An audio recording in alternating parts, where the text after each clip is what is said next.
The Life and Death of the Famous Thomas Stukely is an English broadside ballad from the 17th–18th century. It tells the story of Thomas Stukely, an English soldier of fortune who runs through his wife's inheritance and then flees to Italy, before dying in the Battle of the Three Kings and asking forgiveness for all the wrongs he has committed against his wife, his friends, and his country. Copies of the broadside can be found in the British Library, the National Library of Scotland, Magdelene College, and the Huntington Library. Synopsis.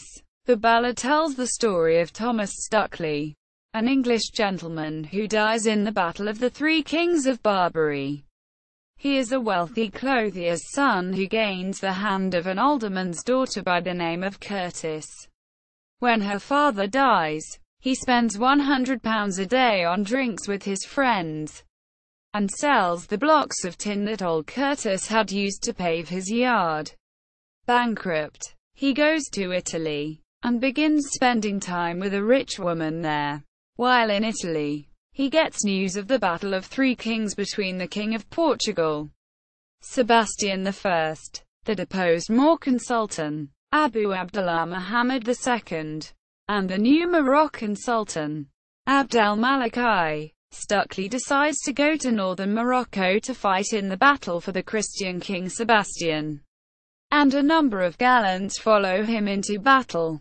All three kings and 120,000 soldiers die in the battle, including Stukely. As he dies, Stukely regrets having brought so many of his friends to death in the battle, and also asks his wife to forgive him for all the wrongs he has done to her. After death, he is pardoned and honored, and a monument is built on his grave. Historical and cultural significance.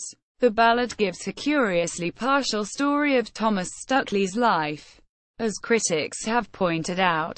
According to J. W. M. Gibbs, the ballad suggests that Stukely's marriage to Anne Curtis was the beginning of his public life, though he was already an experienced captain, including fighting in 2 sieges of Boulogne and serving in the French army. Ambrose Phillips wonders why the author of the ballad accuses Stukely of wasteful spending and abandoning his wife, but fails to mention that Stukely had committed treason against the Queen by aligning himself with Ireland, Spain, and Pope Gregory XIII. Karen Ordell-Kupperman reads the ballad within the context of a popular genre of the 16th century. Dramas in which men rose above their circumstances by uncommon exploits abroad.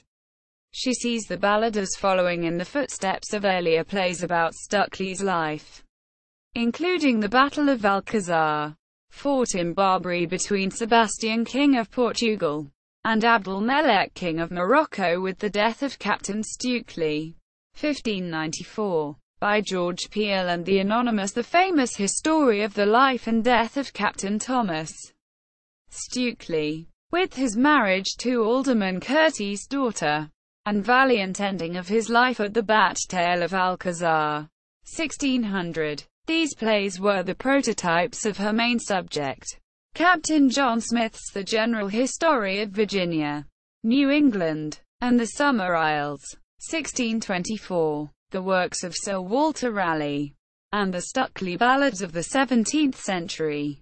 The difference between Stukely and Raleigh, according to Kupperman, is that Raleigh wrote of his exploits abroad. Had Stukely done the same, he may have found fame while alive, instead of after he died. Instead of self-published works, Stukely's fame came after his death through the ballads and plays celebrating his life. J. W. M. Gibbs also suggests that the ballad is based, at least partially, on the earlier Stukely plays. However, as Leonard Ashley points out, a vibrant ballad tradition was already romanticizing Stukely prior to the Stukely plays, and that Peele drew on this tradition in his own version of Thomas Stukely, which was based on fact but took great advantage of poetic license. The Life and Death of Famous Thomas Stukely, English Broadside Ballad Archive. Facsimile transcription